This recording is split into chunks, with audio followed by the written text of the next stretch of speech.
हमारी संस्कृति, हमारे संस्कार सदा रहें हमारे साथ। सब्सक्राइब करें तिलक।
तिलक प्रस्तुत करते हैं दिव्य भूमि भारत के प्रसिद्ध धार्मिक स्थानों के अलौकिक दर्शन। दर्शन दो भगवान केवल तिलक पर।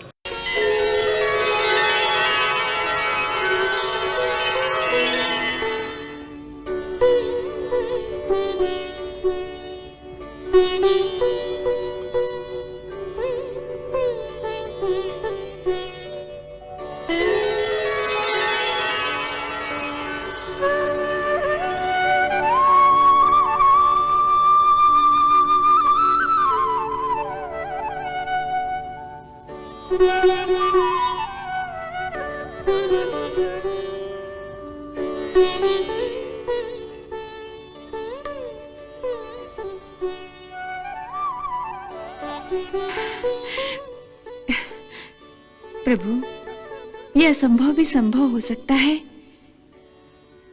कि सूर्य सृष्टि के नियम अनुसार हर सवेरे उगने और संसार को उजाला देने का अपना कर्तव्य भूल जाए।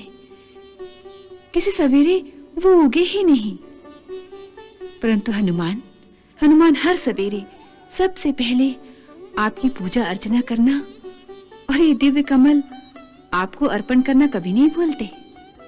देवी, मैं अपने परम भक्त हनुमान पर जितना भी गर्व करूं कम है। केवल मेरी भक्ति ही उसका जीवन उद्देश्य बनकर रह गया है। परंतु प्रभु, इसके अतिरिक्त एक उद्देश्य और भी तो है। आप ही ने कहा था कि आप हनुमान के द्वारा बलराम भैया, भीम भैया, अर्जुन, गरुड़ और सुदर्शन का अहंकार तोड़ना चाहते हैं? हाँ देवी, मैंने कहा था कि अहंकार किसी भी योद्धा का दुश्मन होता है और मैं मेरे अपनों के इस दुश्मन को नष्ट करना चाहता हूं। जब तक ऊंट रेगिस्तान से निकल किसी पहाड़ के नीचे नहीं आ जाता, तब तक वो अपने आप को संसार का सबसे ऊंचा प्राणी समझता है। इसीलिए मैं भीम भैया को उनके अहंकार के मरुस्थल से निकालकर उस पहाड़ तक पहुंचाना चाहता हूं जिसका नाम हनुमान है। भीम भैया का अहंकार तोड़ने के लिए उन्हें आप गंधमादन पर्वत पर हनुमान के समीप भेज रहे हैं? हाँ देवी, मैंने दिव्य कमलों को पहले द्रौपदी के पास भेजा था, फिर द्रौपदी के अनुरोध पर भीम भैया उन कमलों को प्राप्त करने के लिए आकाश पाताल एक करके उन कमलों के सरोवर की ओर बड़ी तेजी से बढ़ रहे हैं।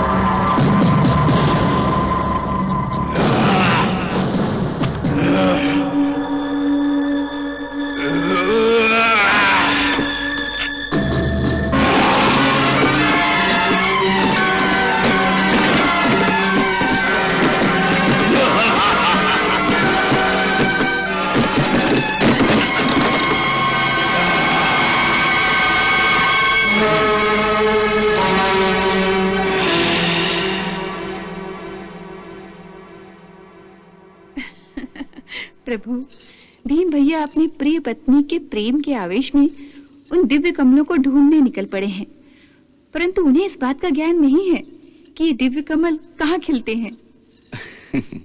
देवी, इस समय उन दिव्य कमलों की सुगंध ही भीम भैया को उस सरोवर की ओर खींच रही है और हर पग पर उनका मार्गदर्शन कर रही है।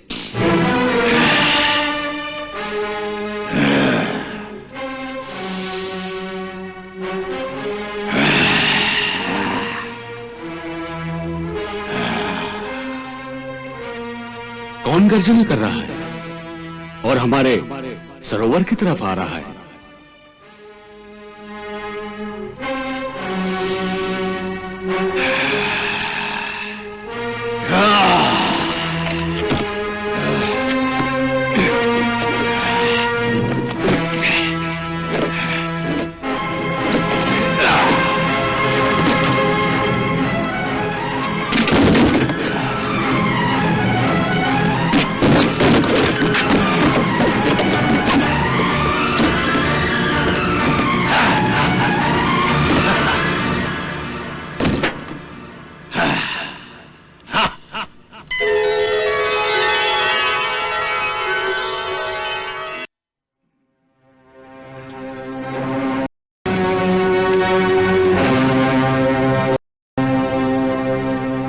मनुष्य सरोवर की ओर आ रहा है स्वामी। मनुष्य? तो कदाचित अज्ञानी होगा वो। अवश्य, वरना यक्षलोक के इस सरोवर की ओर आने का दुस्साहस कोई कैसे कर सकता है? तो जाओ उस अनजान मनुष्य से नम्रता से कहो कि इस पर्वत पर तुम्हारा कोई स्थान नहीं है, इसलिए तुम शीघ्र यहां से लौट जाओ। जाओ। यदि उसने हमारे आदेश का पालन नहीं किया तो उसे बलपूर्वक रोक दो। फिर भी उसने आदेश का उल्लंघन किया तो उसका वध कर दो। जाओ। जो आज्ञा स्वामी। जो आज्ञा स्वामी।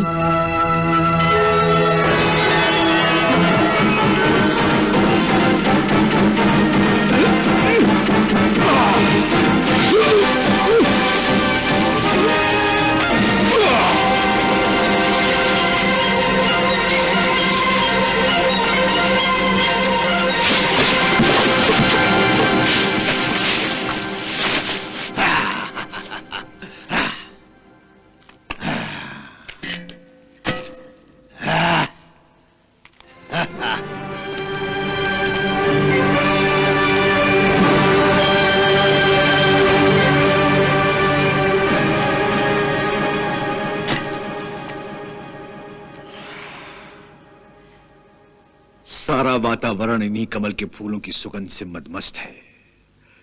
इसका अर्थ है वो सरोवर यहीं कहीं है।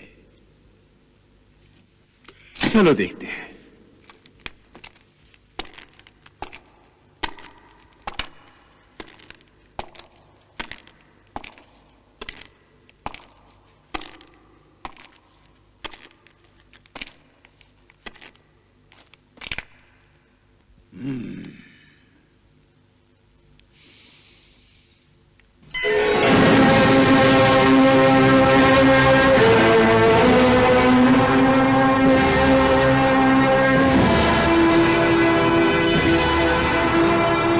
हे मनुष्य, तुम इस गंधमादन पर्वत पर क्या कर रहे हो? इस पर्वत पर मनुष्य का आना उचित नहीं है। इसलिए तुम यहां से तुरंत चले जाओ।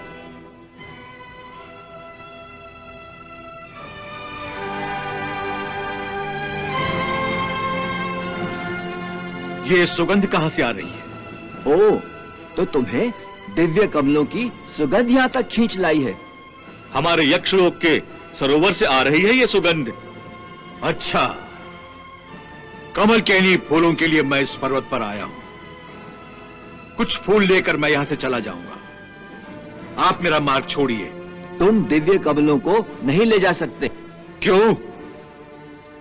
क्यों नहीं ले जा सकता? क्योंकि मनुष्य का उन पुष्पों पर कोई अधिकार नहीं है। उन पुष्पों पर केवल यक्षलोक का अधिकार है। इस सृष्टि में जो भी फूल खिलते हैं, उन पर किसी एक का अधिकार कैसे हो सकता है? ये तो प्रभु का आविष्कार है और इस पर हर एक का अधिकार है।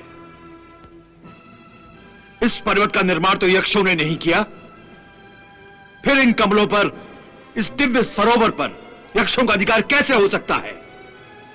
मैं इन फूलों के लिए आया हूं और इन्हें लेकर ही जाऊंगा। हे मनुष्य, तुम्हारी इन बातों से अहंकार की गंध आ रही है। तुम मुझे चुनौती दे रहे हो। कदाचित तुम्हें इस बात का ज्ञान नहीं है कि मैं संसार का सबसे बलवान पुरुष हूं।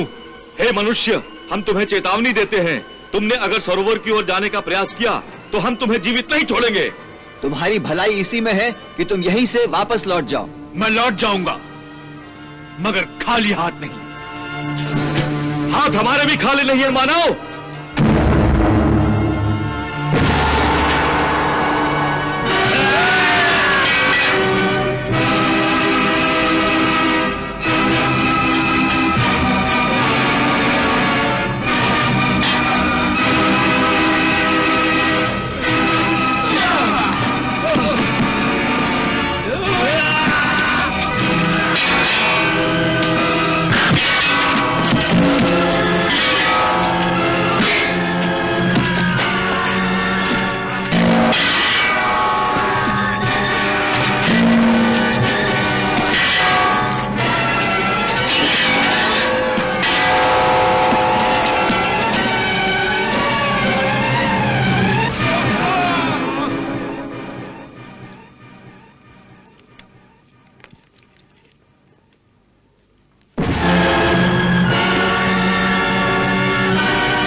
मैं महाबलवान हूं, अजय हूं, अक्षय हूं। इस संसार में तो क्या, तीनों लोकों में मुझे कोई परास्त नहीं कर सकता।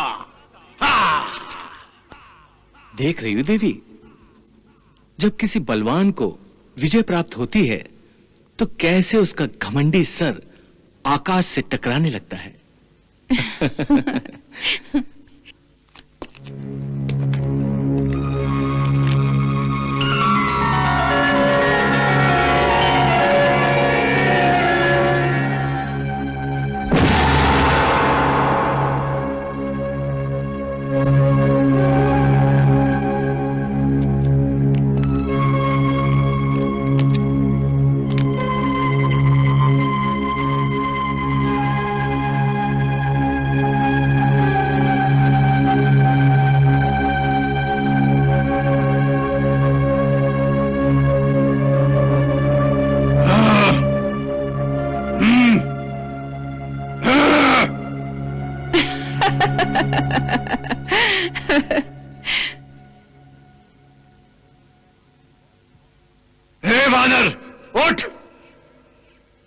से।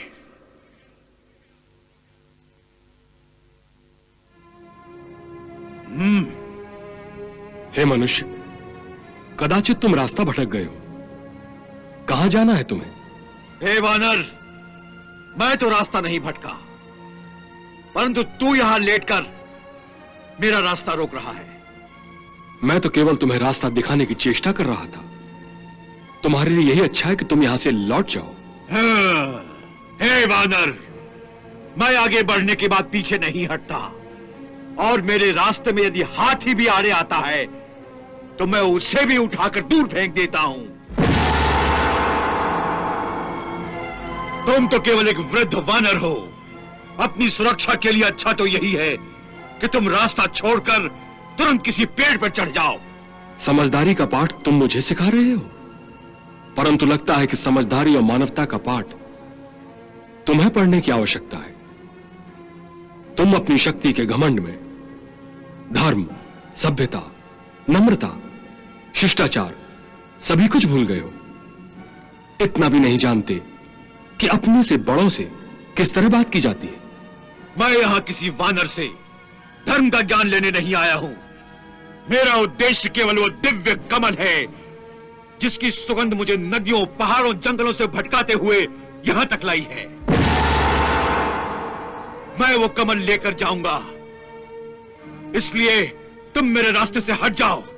तो तुम कमल पुष्प लेने आए हो, परंतु यह कमल किसी मानव के लिए नहीं है। इसीलिए गंधमादन पर्वत के क्षेत्र में किसी भी मनुष्य के आने पर प्रतिबंध है। प्रतिबंध? हे वृद्ध वानर, संसार का सबसे बड़ा बंधन भी मेरे बढ़ते हुए पैरों में बेड़ियां नहीं डाल सकता। मैंने अपने बाहुबल से बड़े बड़े राक्षसों का वध किया है। मुझे कहीं आने जाने से कोई क्या रोकेगा? हे युवक, मैं नहीं चाहता कि तुम आगे बढ़ो और प्रतिबंध तोड़ो। हे वृद्ध वानर, तुम मुझे रोकोगे? अरे त्रिलोक में मुझ जैसा श्रेष्ठ गदाधारी कोई दूसरा नहीं है। फिर तुम्हारा और मेरा क्या मुकाबला? तुम वृद्ध, मैं युवक। तुम निर्बल, मैं बलवान। यदि तुम्हारे हाथ पांव हिलते भी होंगे तो कपकपाहट के मारे, और मैं चलता हूं तो धरती हिल जाती है। तुम मुझे पहचानते नहीं, मैं वायुपुत्र भीम हूं। वायुपुत्र भीम, मैं तो तुम्हें देखते ही पहचान गया था। अरे तुम वायुपुत्र हो तो मैं पवन पुत्र हूं, परंतु तुम अपने बड़े भाई को पहचान नहीं सके। पहचानोगे भी कैसे? तुम्हारी आंखों पर घमंड का पर्दा जो पड़ा हुआ है। पहले मुझे तुम्हारे इस अहंकार को तोड़ना होगा, तभी तो तुम्हारी आंखें खुलेंगी। किस चिंता में पड़ गए तुम, हे वृद्ध वानर? लगता है मेरे भय से तुम्हारे हाथ पैरों की भांति तुम्हारी जीभ भी हिलना भूल गई है। अरे भाई, इतना डरते हो तो अपनी हठ और मेरा पथ छोड़ दो। चलो चलो, हटो यहां से। हे वायुपुत्र, तुम ठीक कहते हो। तुम्हारा मेरा कोई मुकाबला नहीं। तुम युवक और मैं वृद्ध। तुम बलवान, मैं निर्बल। तुम चलते हो तो धरती हिल जाती है, और मेरे हाथ पैर हिलते भी हैं तो कपकहाट के मारे, और तुम्हारे भय से तो मेरी जीभ भी हिलना बंद हो गई। तो अब तुम ही बताओ, मैं यहां से कैसे उठ सकता हूं? हे वायुपुत्र, तुम ऐसा करो, मुझे रास्ते का कंकर समझकर मेरे ऊपर से लांग कर चले जाओ। ये क्या कह रहे हो? अरे मैं बलवान अवश्य हूं, परंतु इतना अधर्मी नहीं हूं कि एक निर्बल असहाय बूढ़े को लांग जाने का पाप करूं। नहीं, मैं बड़े बड़े हाथियों को उठाकर फेंक सकता हूं, परंतु मैं ये पाप नहीं कर सकता। हे वायुपुत्र, न तुम मुझे लांघने का पाप करना चाहते हो, और ना ही मैं हिलडुल सकता हूं। अब तुम ही बताओ, मैं क्या करूं? मेरी तुमसे एक विनती है तुम कृपा करके मेरी पूंछ को हटा दो और अपना मार्ग बनाओ और फिर आगे बढ़ो।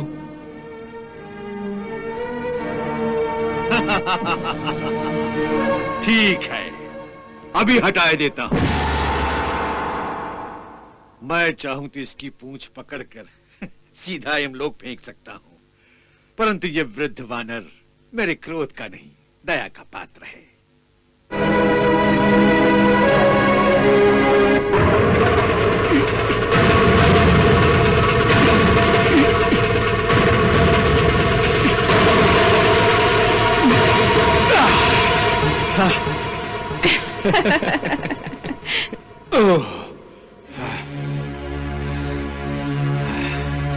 पूंछ ही तो हटाना है, फिर इसमें इतना सोच विचार क्यों कर रहे हो? यह तो तुम्हारे बाएं हाथ का काम है। हाँ, अब की हटाता हूं। हाँ।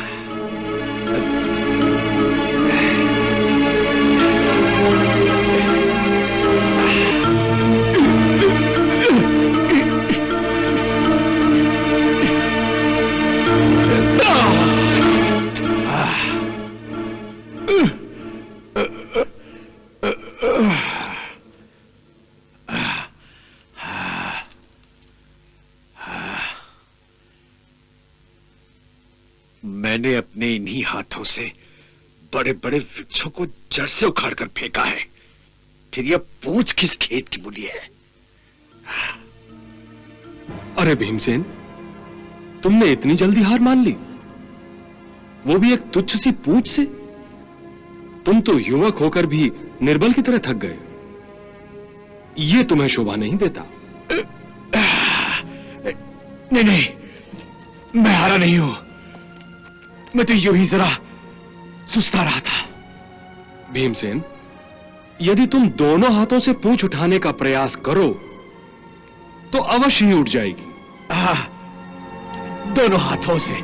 हाँ।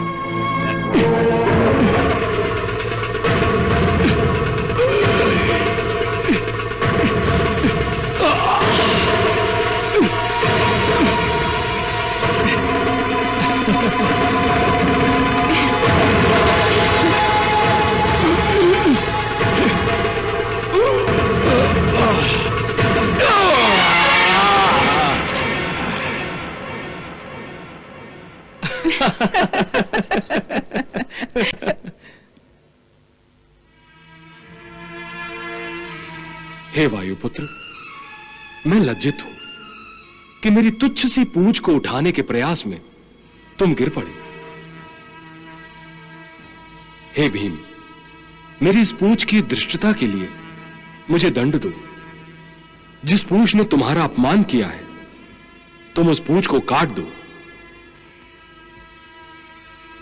हे भीम, तुम्हारा यह मौन रहना बता रहा है कि तुमने मुझे क्षमा नहीं किया।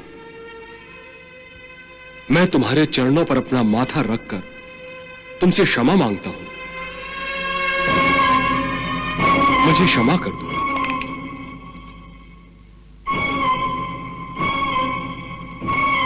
बस बस, अब बस भी कीजिए, मुझे और लज्जित न कीजिए। क्षमा तो मुझे मांगनी चाहिए कि मैंने अपने दुर्वचनों से आपके कोमल हृदय को चोट पहुंचाई है। मुझसे बहुत बड़ी भूल हो गई है। मैं अपने आप को त्रिलोक का सबसे बड़ा शक्तिशाली, बलशाली मनुष्य समझता था। समझता था कि आपकी पूंछ को गाजर मूली की तरह उखाड़ कर फेंक दूंगा, परंतु मैंने अपनी सारी शक्ति, सारा बल लगाकर भी आपकी पूंछ को हिला भी न सका। और आप कह रहे हैं कि मैं इस पूंछ को काट दूं। अरे ये पूंछ तो पूजनीय है, जिसने बिना हिले अपनी फटकार से मेरे अहंकार के स्तंभ को रेत की दीवार की तरह गिरा दिया, उसके कण कण को बिखेर कर रख दिया। हे कपिश्रेष्ठ, आप मुझसे क्षमा मांग रहे हैं? मैं तो आपका आभारी हूं कि आपने मुझे सत्य का ज्ञान करा दिया, मेरे झूठे भ्रम को तोड़ दिया।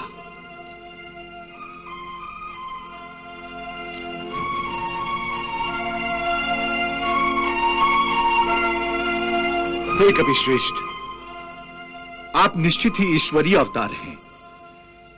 कृपया मुझे अपना परिचय दीजिए। आप अवश्य इस वेश में कोई सिद्ध, गंधर्व अथवा देवता होंगे।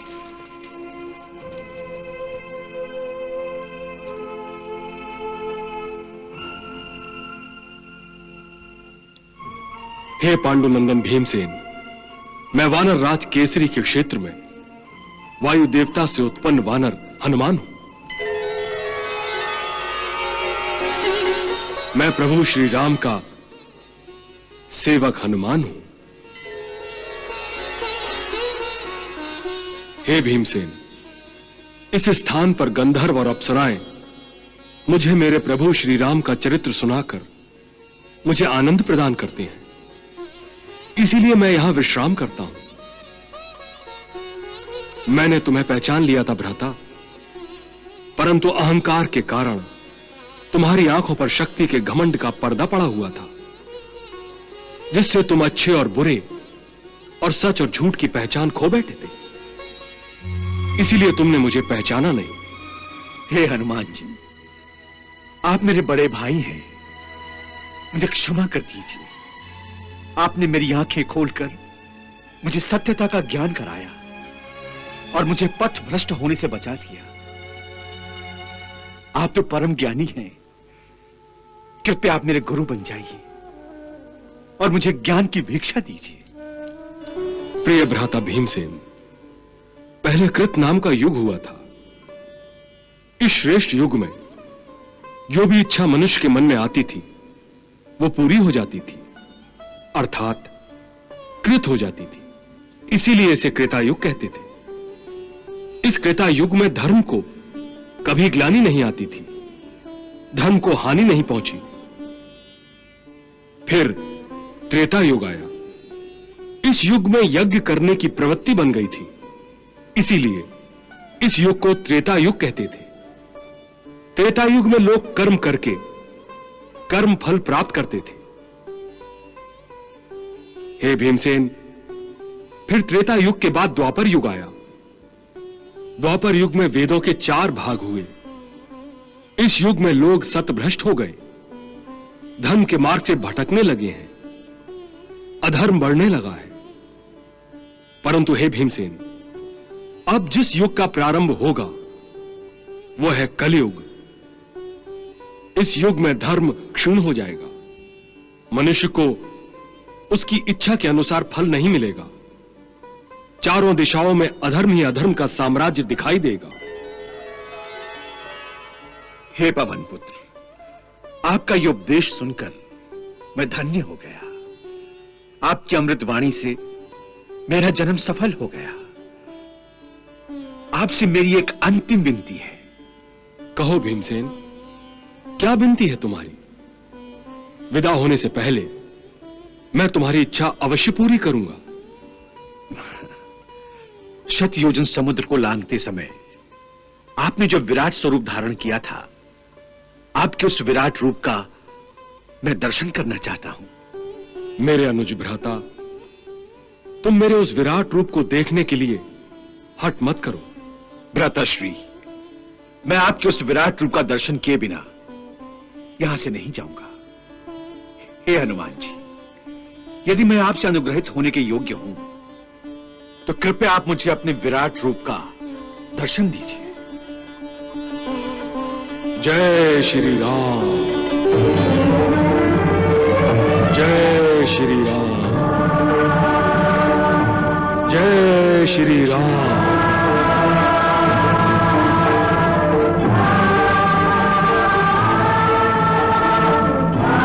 जय श्री राम।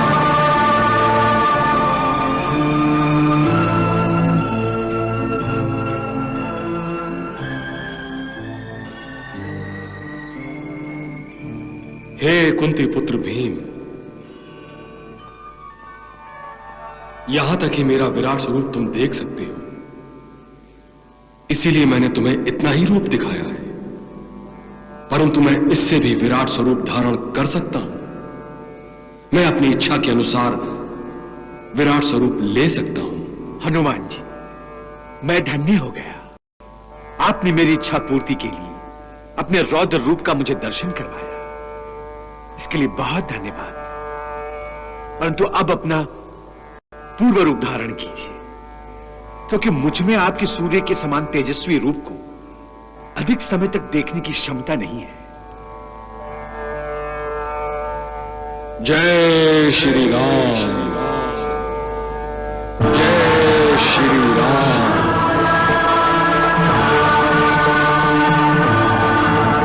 जय श्री राम।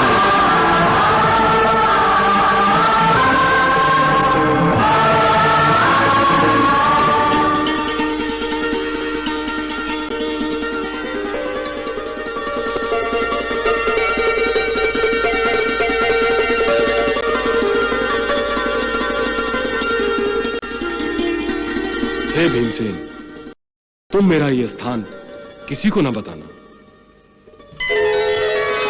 हे महाबली भीमसेन, मैं तुम्हारे लिए दिव्य कमल पुष्प लाया हूं, ग्रहण करो।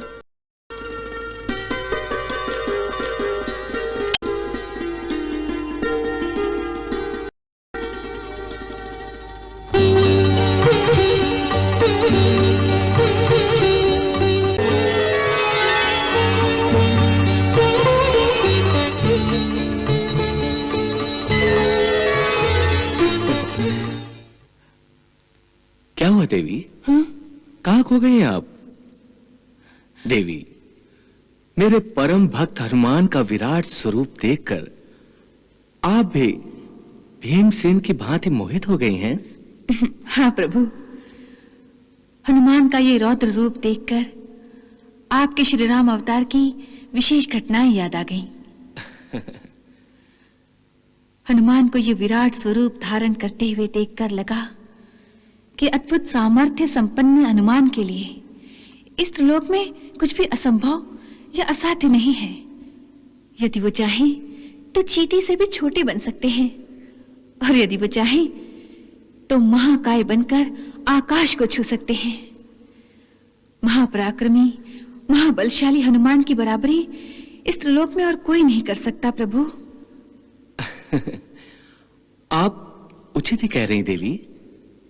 वाह प्रभु वाह, धन्य है आप और आपका परम भक्त। भीमसेन के अहंकार का तो हनुमान ने नाश किया है। अब बारी है दाऊ भैया की और मेरे प्रिय सखा अर्जुन की।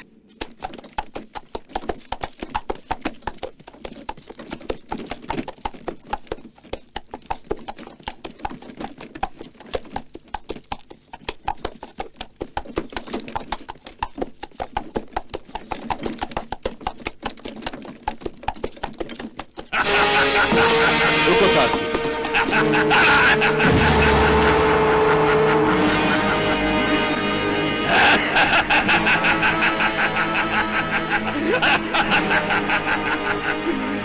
हे असुर, कौन हो तुम और मेरा मार्ग क्यों रोक रखा है तुमने?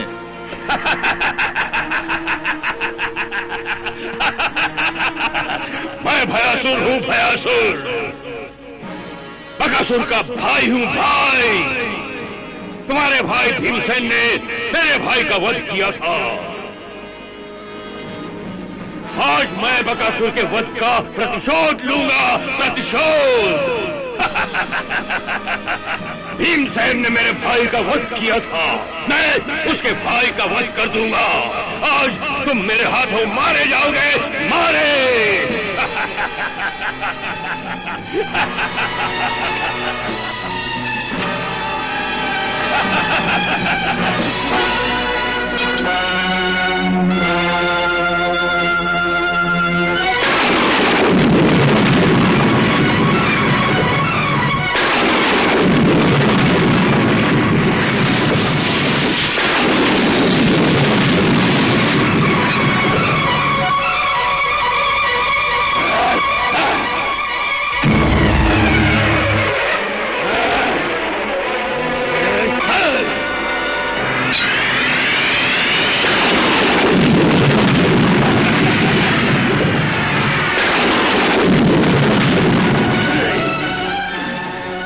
कायासुर, लगता है तुम्हारी मृत्यु ही तुम्हें मेरी ओर खींच लाई है। यदि तुमने मेरा मार्ग नहीं छोड़ा तो मैं तुम्हें यमलोक पहुंचा दूंगा। हे अर्जुन, देखते हैं कौन किसे यमलोक पहुंचाता है, तुम मुझे या मैं तुझे।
चलो सारथी।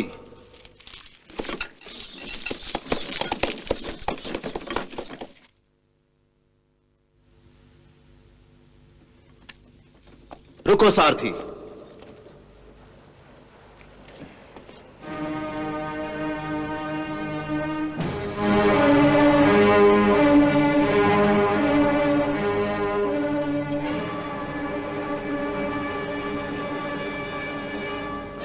हे देवी, मैं कुंती पुत्र और द्रोण शिष्य आपका आवाहन करता हूं कि आप मेरे मार्ग से हट जाइए। आपका जल मेरे रास्ते में बाधा डाल रहा है।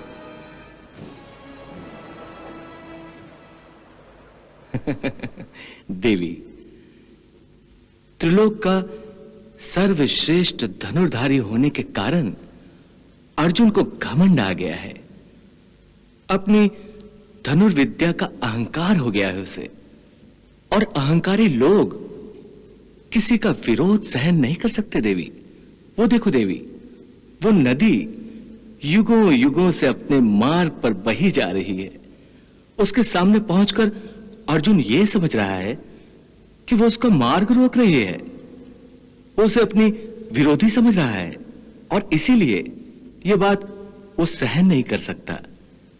देखो देवी, अहंकार के अधीन होकर अर्जुन किस तरह नदी की ओर घूर घूर कर देख रहा है।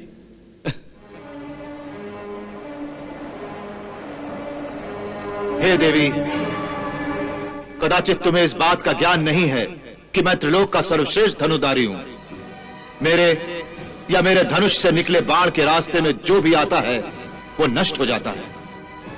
यदि आपने मुझे मार्ग नहीं दिया तो आपका भेदन कर मार्ग निर्माण करने की क्षमता मेरी धनुर्विद्या में है। मैं केवल 3 बाण आकाश में छोड़ूंगा। यदि इन 3 बाणों के बीच आप मेरे मार्ग से नहीं हटी तो मेरा चौथा बाण आपका भेदन करेगा।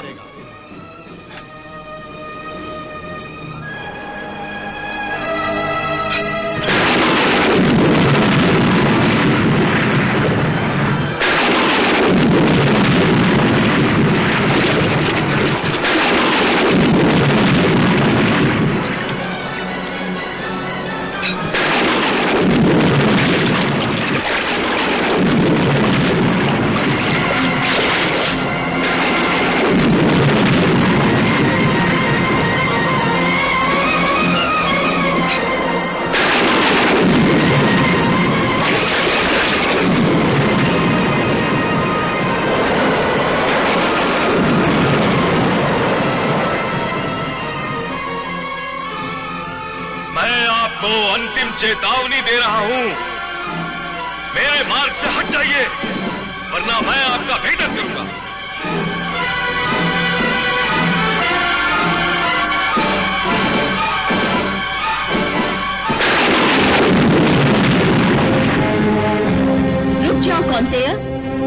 हट जाओ। यदि तुम अस्त्र छोड़ोगी तो मैं निर्जल हो जाऊंगी।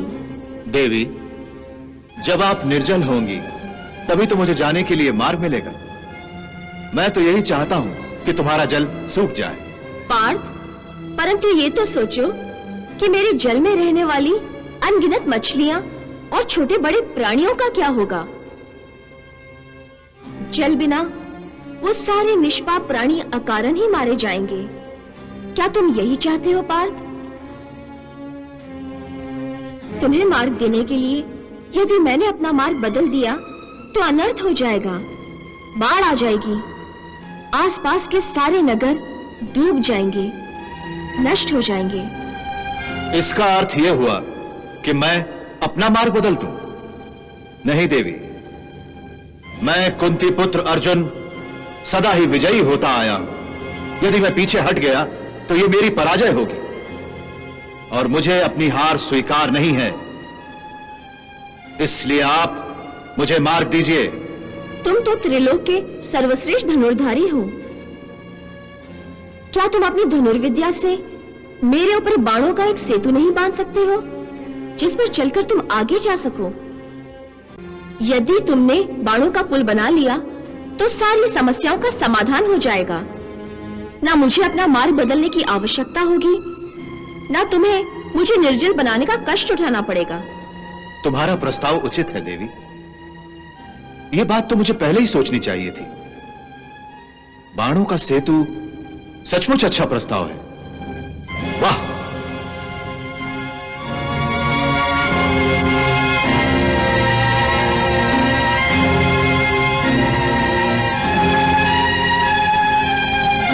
बाणों का सेतु।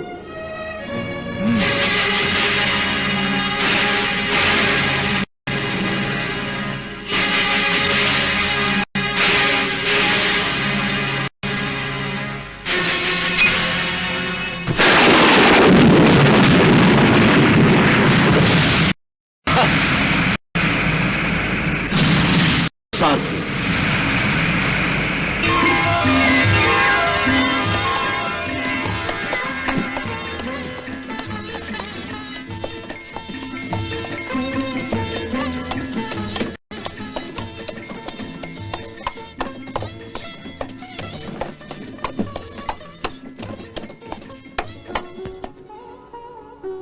प्रणाम प्रभु, प्रणाम माते। प्रभु, अर्जुन अपनी धनुर्विद्या का दुरुपयोग कर रहा है। योद्धा को जब अपने बल और ज्ञान का अहंकार हो जाता है तो उस योद्धा की योग्यता खोखली हो जाती है। आप अर्जुन की योग्यता को विनाश के रास्ते पर आगे बढ़ने से रोकिए प्रभु।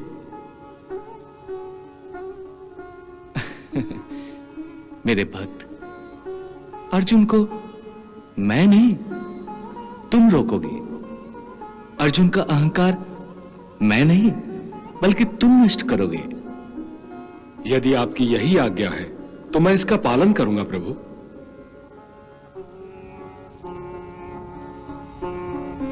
आपने हनुमान को आपने कौन सी आज्ञा दी है प्रभु? अर्जुन के अहंकार को नष्ट करने की।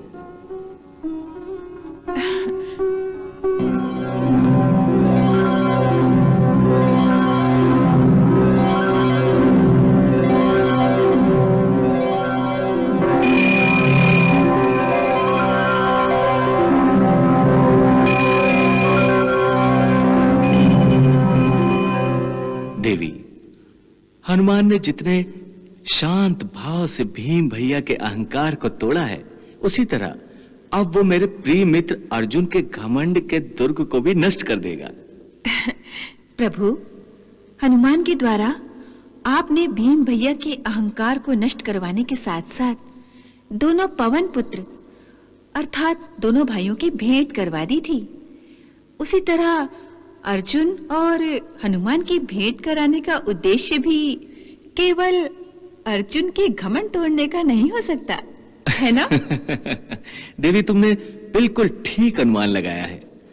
मैं अपने प्रिय मित्र को हनुमान द्वारा ज्ञान भी देना चाहता हूं और दोनों की कुरुक्षेत्र में होने वाले कौरवों और पांडवों के महायुद्ध में साथ ही योगदान भी देंगे। जय श्री राम, जय श्री राम।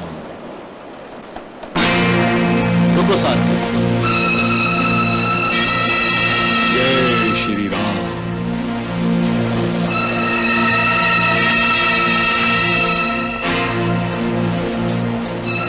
जय श्री राम। पत्थरों का सेतु। पता नहीं लोग मुझ जैसे सर्वश्रेष्ठ धनुधारी के होते हुए पत्थरों का सेतु क्यों बना देते हैं। यदि वो मुझसे याचना करें तो मैं उनके लिए जहां आवश्यकता होगी अपने बाणों का सेतु बना दूंगा। जय श्री राम। जय श्री राम।